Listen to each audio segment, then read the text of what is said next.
To the inside, lane 1, Belocian, Ortega, Martino Lagarde, McLeod, Bascu, Alcana and Baji make up the full lineup.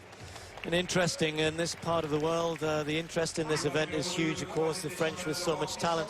Belocian, bronze medal at the European Championships, and there was a chance for one of the others to pinch the final spot. Manga was the one who was left out in terms of selection. Talking about Rio selection, I'll come back to Ortega in just a second, because it was all about Martino Lagarde. Wasn't selected for the European Championships.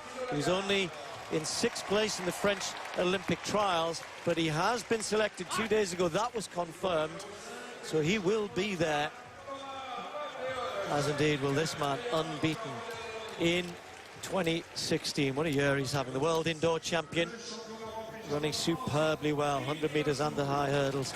Bascu, European champion, the French champion. Then Alcana of South Africa in lane 7.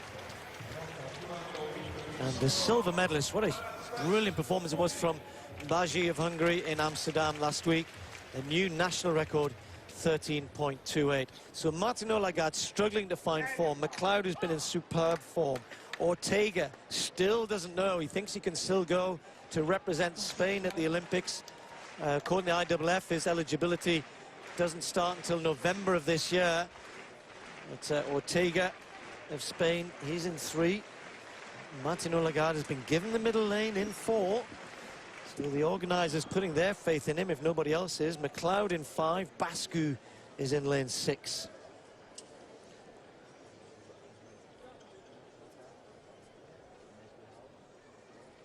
.110 hurdles.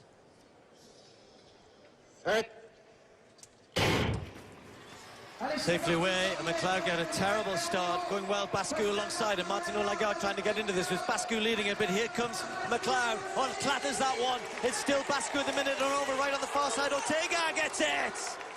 13.06. Well. Ortega came from nowhere at the end there.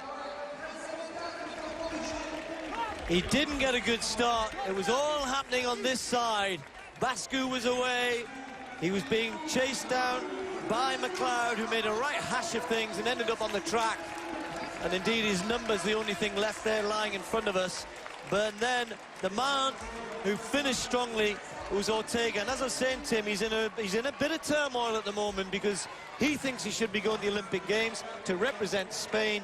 IAAF at the moment have said his eligibility doesn't come into effect to compete in major championships. He can represent Spain in competition, but not in the major championships until November. And this will put him right at the forefront of the headlines, won't it? Because he's won here tonight, and his story will get some attention. Well, he set a new national record earlier in the season for Spain. Doesn't it seem ridiculous? But look at McLeod here, the world #1, right in the middle, 4th from left. He's hitting barriers, more and more barriers, clatters into that one, crashes to the track really heavily, even manages to lose a shoe, I think, there, McLeod.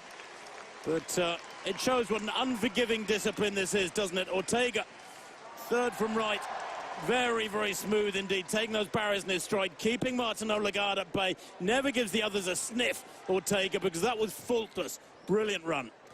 And what about Martino Lagarde? What a return for him while everything was going on. There's McLeod crashing down. Bascu fading in the last 2 hurdles. Ortega coming through, and Ortega drags the big man through with him. Watch Martino Lagarde here. There's McLeod. Martino Lagarde under a bit of pressure here, watching his teammate Bascu going away. But look how strongly he finishes it. By far his best run of the season. He ran 13.7, Tim, I think, in the final of the French Championships. 13.4 in the semi-final, but 13.1 tonight. Here's the result. A season's best for Ortega, 13.04.